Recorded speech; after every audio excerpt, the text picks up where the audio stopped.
So I had gotten a phone call from the place that I had left, from the broker, who said, none of us expected this. None of us knew this was going to happen. And I know it's tough times. And I just want to let you know my door is always open. And my response was, and so is mine. In this special edition of the Hope and Hairspray podcast, Kelly sits down with one of our many entrepreneurs that we have the privilege of working with. They share real stories that we know will inspire you. Enjoy.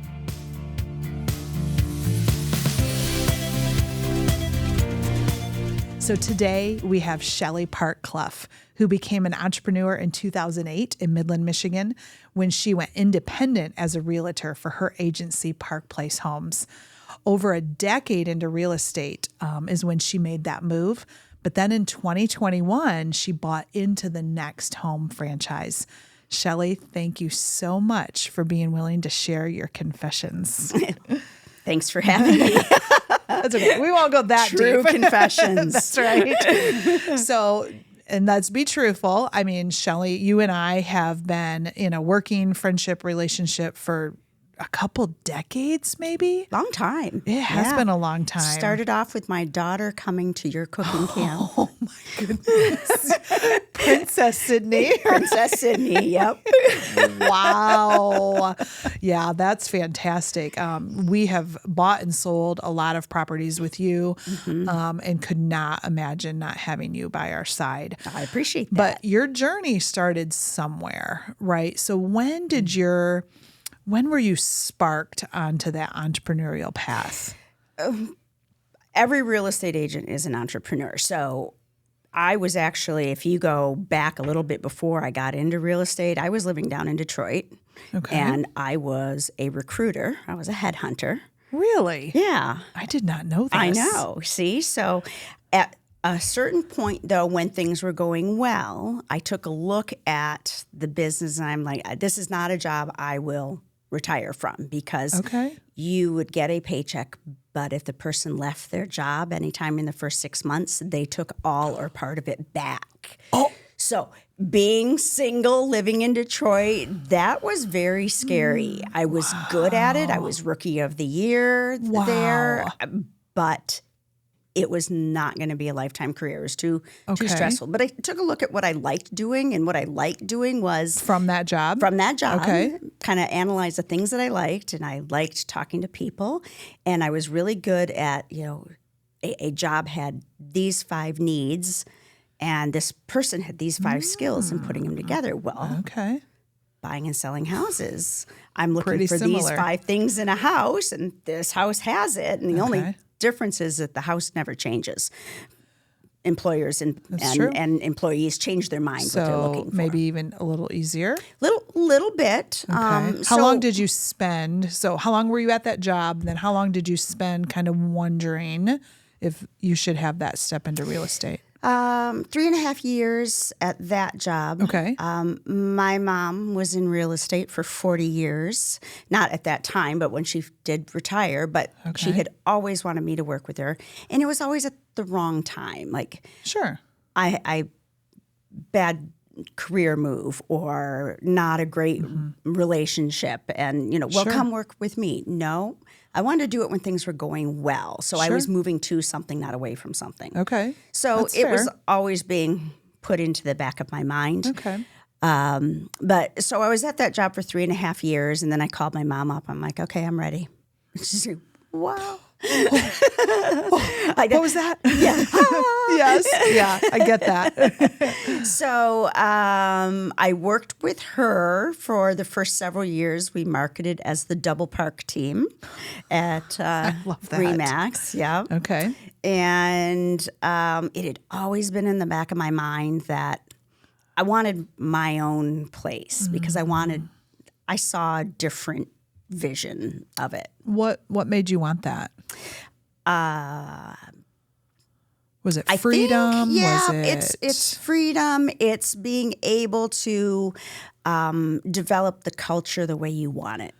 And I know you know this in all your businesses that culture is 100%. It's everything. If you don't love going in every day and love the people you work with, and can make it a family, then it's tough. Right. It is tough. So- it is tough. You should love going to work. Yep. We are created to work. Right. And if you don't love it, Yeah. right? Oh, Yeah. miserable. So I wasn't miserable, but my vision and where I was at, they did not match. Okay. So, I want this, but I have this. So is that what propelled you? yep, there was a catalyst that an event that happened, and it sort of forced my hand, pulled my trigger early. Okay. And then we were discovered early. Okay. So we were like, okay, here's the door, which, in fairness, Sure. if someone's leaving Sure. to be a competitor, then, Yeah. I mean, there weren't really hard feelings. It's just that's how it was. But Yep. we didn't have phones. We didn't have signs. It's 2008. We are in the middle of the real estate downturn. That's when you launched. That's my watch me attitude. Okay. Okay. So that's when we launched. We couldn't get a loan for phone system, copiers, any of that, because we're a real estate business in the real estate crash. So we just made it work. Okay. How'd you make it work? Had What'd you do? had a very small crew that came with me and Okay. kept things small. Okay. And grew very, very systematically and slowly so that it was manageable. Manageable financially for me, manageable mentally for me too. Very important. I think that might be a big mistake and a trap that entrepreneurs in general and female entrepreneurs can do this as well. Is it's a go big or go home, right? When really minimum viable product, right? How can you don't necessarily need to have the storefront and Right. the glitz and the glam. You didn't have phones. Thank God for cell phones. Wow. And thank goodness for great clients that loved us, the crew that came with me. We had really good clients. And then the ones that I brought on they were such a good fit to build the business at the time. That's fantastic. So let's circle back. 2008, Okay. right? Okay. You had to have been fearful of something. So what were your biggest fears during that time? Well, it gets better. Oh. Because 60 days later, in 2008, Dow Corning let something like 635 people go from In Dow our Corning city. Midland. And there's this, deep breath. I got this. And it raised a lot of fear. But How did you handle that fear? Like, what did you do with it? I mean, did you freak out for a little bit? Do you give yourself that space to freak out for I like a give day? myself or thankfully I'd been in the business already for 11 years. So I Okay. gave myself okay, this isn't optimal, but I love that.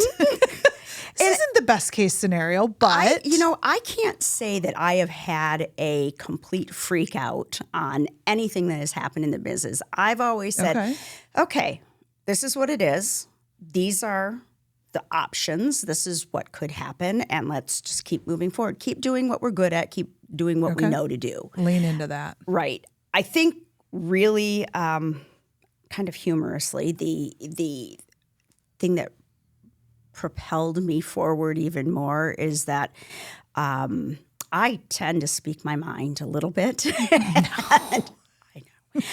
And That's what I love about you. Like, I much rather have a relationship with somebody where I know where they stand. yeah. Right. And so I think that's why we have such a great relationship. We're not walking away going, did she mean that? Nope, you do. No, you know what I mean. Yeah. So I had gotten a phone call from the place that I had left, from the broker, who said, none of us expected this. None of us knew this was going to happen. And I know it's tough times. And I just want to let you know my door is always open. And my response was, and so is mine. And when you make that kind of statement to the top broker in Midland, you better darn well put your money where your mouth is. Got to back that up. Did the words come out before you thought about that? Absolutely. One thing I have learned as I've grown to engage the clutch a little bit more before saying things like that. But honestly, I mean, if I had not have said that, would I have been so motivated to, I am not failing at this. Right. You're a woman of your word. If anything I know about you, I know I can count on you. If you say this is going to happen, I know that it will. Right. And you don't fluff things up. And so I think you're right. Not thinking about those words. They came from a place of confidence because you have been on the street. You have been doing this. But they followed you then. Right. You're like, oh, okay. They tell you to vocalize your wishes, right? Yes. So I put it out there to the universe. I'm not failing. Oh, I love that. I love that. So you had the fear. You have 2008. Then you have just walking through what that was. Did you fail in the beginning? No. Really? No, not at all. Really? We did very well. I had, you kind of gloss over some of the maybe not as good parts, but we had. I had a couple slower years, at least one slower year. I think that first year was slower than I'd seen for a while, but then it built up after that. I was thrilled that all of my clients called me and said, "Can we still come with you?" It's like, of course you can. I didn't lose a client from going from a big name to an independent. To your own. Right. So that really helped. So I kept my database, I kept my clients and customers, I kept my sphere, and was able to still grow off of that. That's such a great point that you touched on your sphere, right? Like we have circles. If you've been in this long enough and have seen success, a lot of it comes from your circle, right? Talk to me about who's, not necessarily names, but what type of people are in your circle? Who supports you? Who helps you get through those times? Wow. I think number 1 and 2, of course, my husband. I mean, always my biggest cheerleader, and always, has business ideas from a corporate side. Oh, right. Big help. Sure. My office manager, she's been with me. And Sherry, I apologize because I always get it wrong. I want to say it's 23 years, 24 years, right out of CMU marketing. And our joke is Sherry's always, it's fine. When she says it's fine, it's not fine. That's when she's true. Yeah, it's fine. But I've tested her on, I want to do this. I have an idea, and she's always there with it's fine sometimes, but always with it. This is how we can do it. Wow. And always a great sounding board. And then, friends, family. I have a great friend, Chris, who has been a huge support, has had her own marketing company, and she really helped me to develop our voice and our vision and, who we are. And we don't take ourselves as seriously. I mean, life is fun. That's important. So those are the people that gravitate to us. Wonderful. Life is fun. Yeah, absolutely. And then having different personalities. And I mean, Jill Vanderzowen, she's not with us now, but brought her in as she was a church secretary and took a chance on her, and she became the #1 selling agent in Midland before she retired. But that's awesome. Just bringing in all those different people and different personalities and relying on their acumen and their connections to exponentially grow our sphere. For sure. So when you are making decisions, there can be different layers of different circles, Venn diagram, right? You have your customers as a circle, your inner circle, right? Your team circle, family, when you're growing that. And so you have many circles I can see interacting. But so things are going smoothly. You've got out of the gate. You went through 2008. Did you ever have any time in the past, 15, 16 years, where you're out of the gate, things seem to be going well until they're not? Have you ever had moments where you're like, oh, the ship took a hit? Yeah, absolutely. What were they We like? we had 2 years where had a big decline in my agent count. And so we went from a really comfortable number to a much lower number.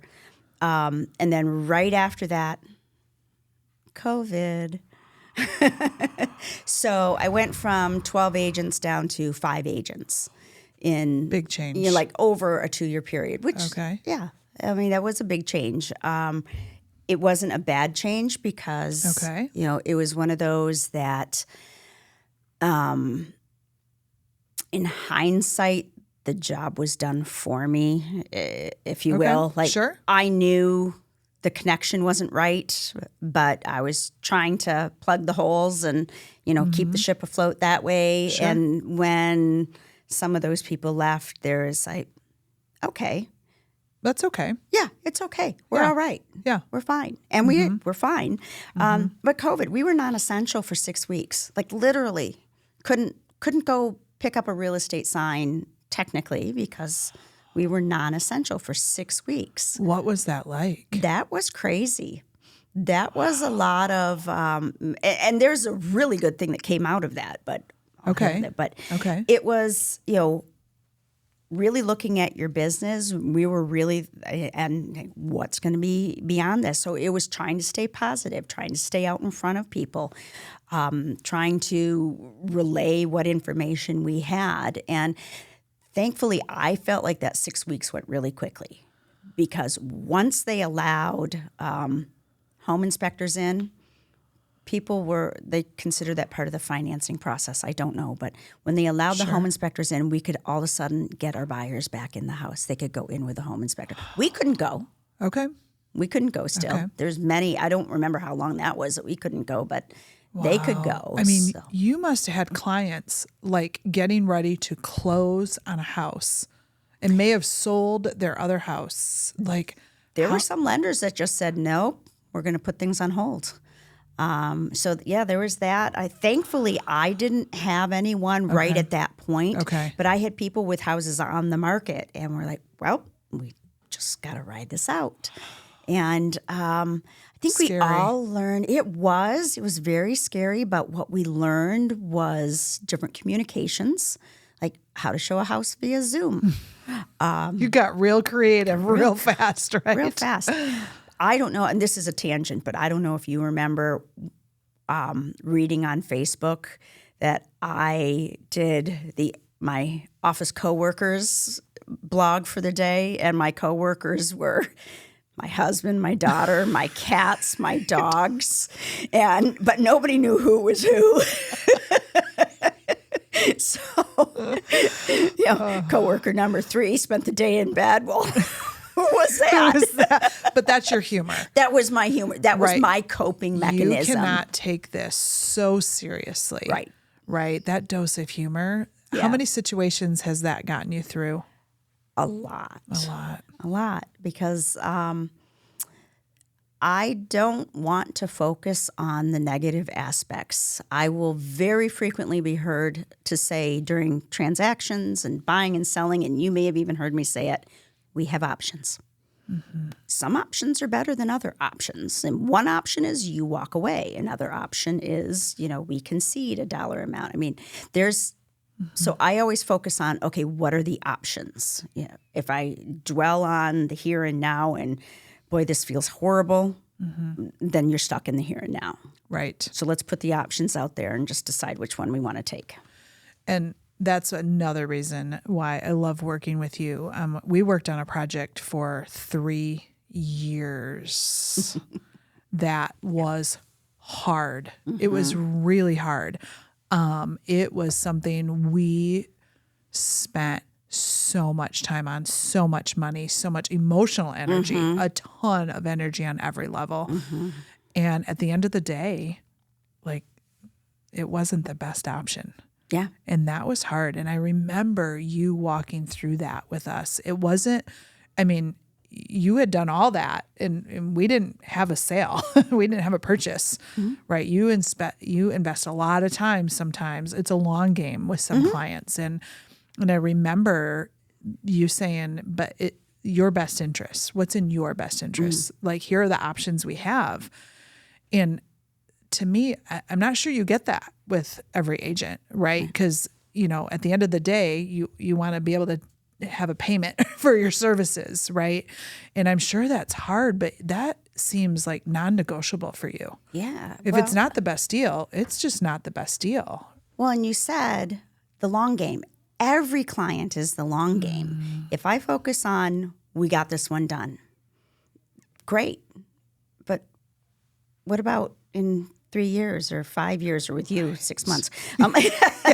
Yeah, we do a few.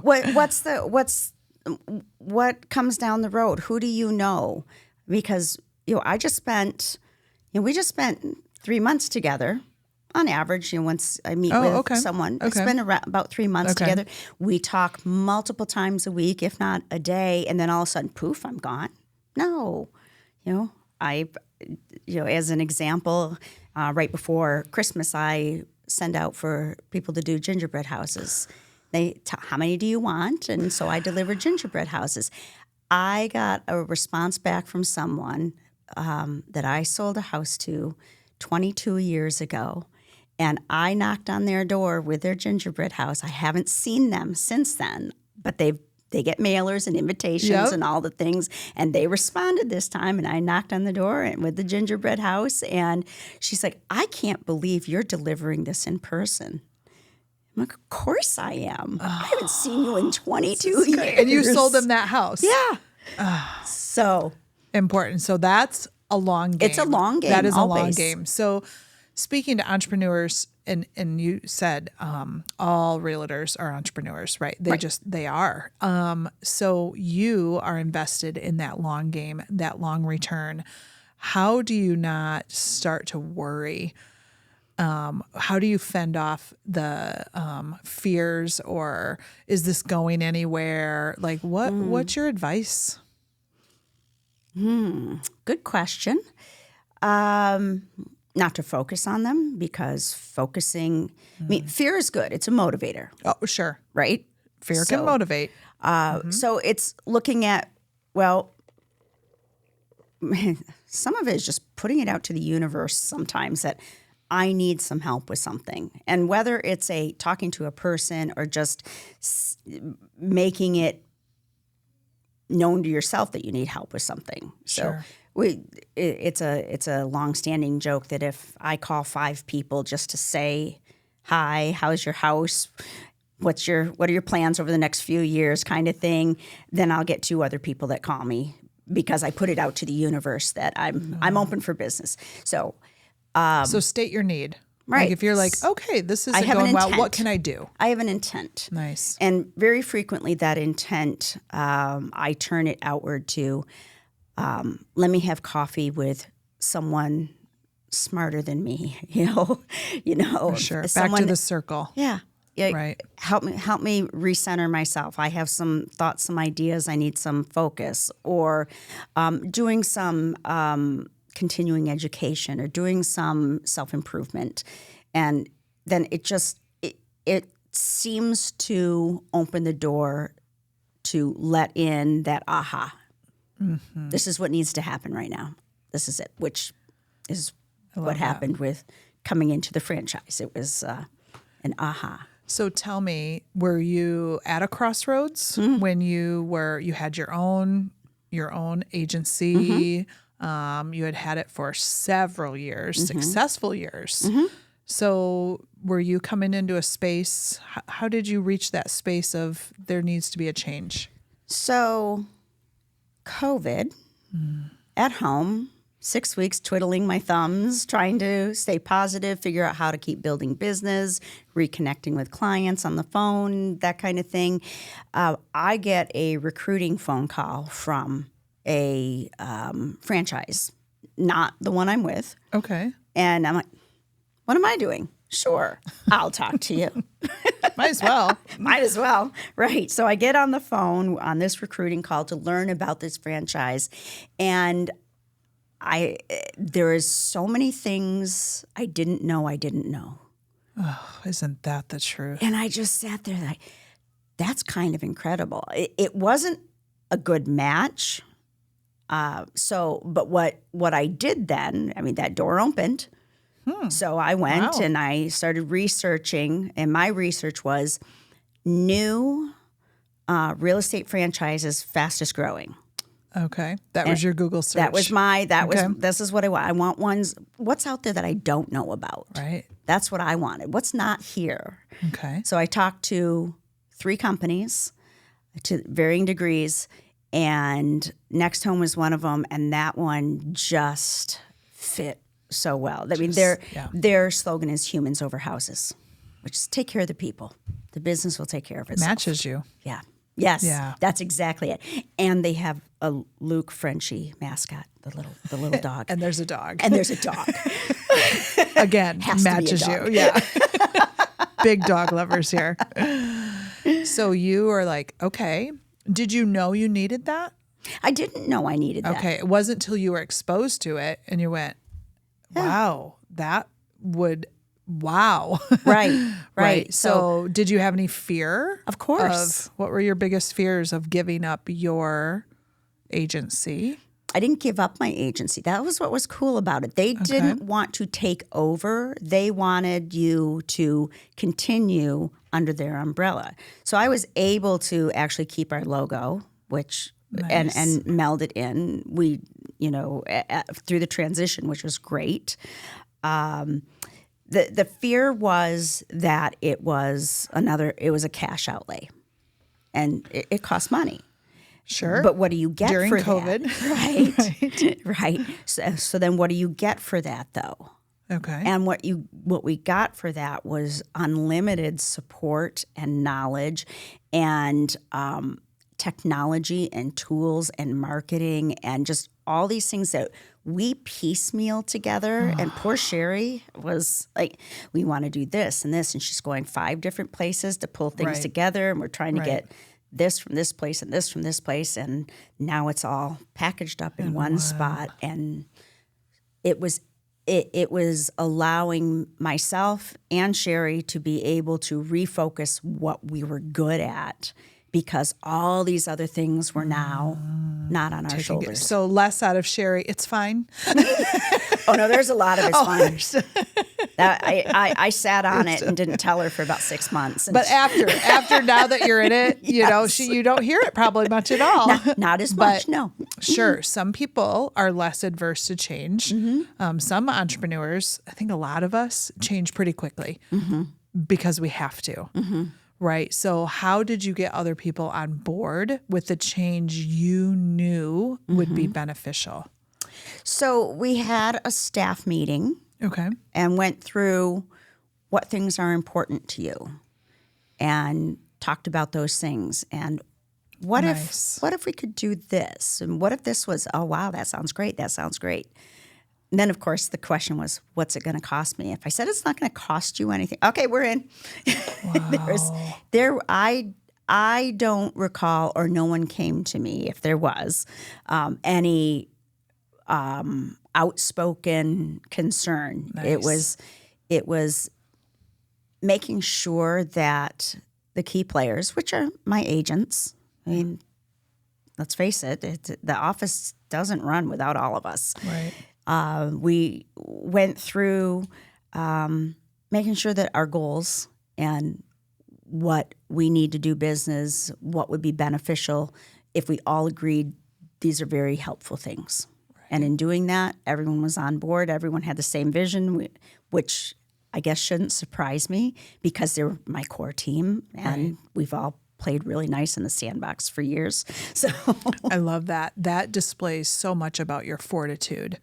Right? It wasn't that this was a bad thing or a hard thing coming, but a necessary thing. And sometimes change is seen very fearfully from some people, right? It's fine. It's What are we fine. doing? What if it's not broke? Don't fix it.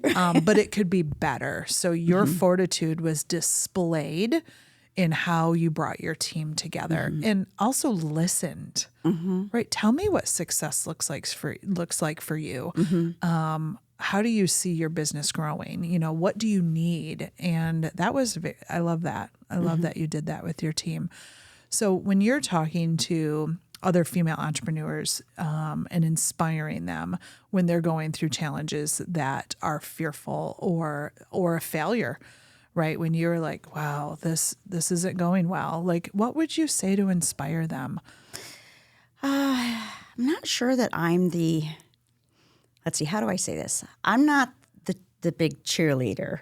It's not. My personality. I'm a driver personality. Yes. So I have learned though to ask a lot of questions. So tell me about that. What's important to you? And I think they come to it on their own more than so. But I do have it's support. So, gone through a couple challenges with some of the agents in the office where they're struggling with something. It's like, okay, well, what are you good at? Yeah. Let's go back to what you're good at, because when you're good at something, it feels good. Oh, So expand on what feels good and ground yourself. right. And we've been able to pull things full circle. And although I say I'm not the biggest cheerleader, I will tell some, I believe in you. Right. I will support what you want to do. How can I help you? But you don't sugarcoat things. No. Like if somebody's bad at something, you're probably going to let them know in a way maybe of, that's not let's working. focus on this. Right. And that, like, we can only grow from a foundation of truth. Like, we're not going to grow on something we're not good at. So for you to come in and, oh yeah, you did a great job. And you're like, oh gosh, that was horrible. Like, that truth telling that you exhibit with people is so much more beneficial than people fluffing things up and, wow, yeah, that was so good. Yeah. Who wins with that? Who wins with that? I could probably use some work on that a little bit instead of no, that was awful. I mean, For some people, sure. Yeah. Sure. Some people need to be handheld a little bit more, and that's okay. So, but it is so important that when you are sharing information with people, that first of all, you went and sought information first. You are a fact finder. I do know that about you. And so when we have people that are going to jump into a ring, your stories are so relatable to that. Like, first of all, get information, right? And then find out what the truth is about you. Right. Right. What are you good at? right. Right. Because that can also help propel you Right. too. And you and I are cut from the same cloth. When I have a shirt that says, go ahead, underestimate me. That'll be fun. That'll be fun. Right. So some people are propelled by that, and some people aren't, which is fine. But when you can know the difference, you do know that. You do know, I'm going to pour into you and your strengths. But don't sugarcoat it. If you're going to jump into our world of being an entrepreneur, we're not going to sugarcoat it. It is hard. It is long hours, but it's almost like parenting. Yes. It is one of the hardest things you'll ever do, and yet the most rewarding thing. Yes. Right. And Yes. that can be that way with being an entrepreneur. Yep. So, Shelley, if people want to get a hold of you and just find out more, have coffee with you because they want somebody who's going to be honest with them, how do they find you? Best way is super simple, shelleypark.com. Just, I'm an EY. Yes, you are. Find me online, cell phone. Do you have Instagram, socials? I have, yes. My Instagram is Midland Realtor, actually, I believe. Super easy. Nice. Yeah. You Super grabbed that one easy. early, didn't you? Facebook, I think, is the same. Midland Realtor. You can find me there. Our office is Next Home, Park Place Homes Group in Midland. We actually have shared workspace, so we work up with CMURC, which is fabulous as far as, having lots of connections in there. But we don't have a storefront. So, Okay. yeah, you do have to connect with us online somewhere. I even have a TikTok if you. Well, my goodness. So we'll put up all that information. Yeah, right. But Shelley, thank you for your honesty. Thank you for sharing your fears, your failures, but most of all, your fortitude. Thank you.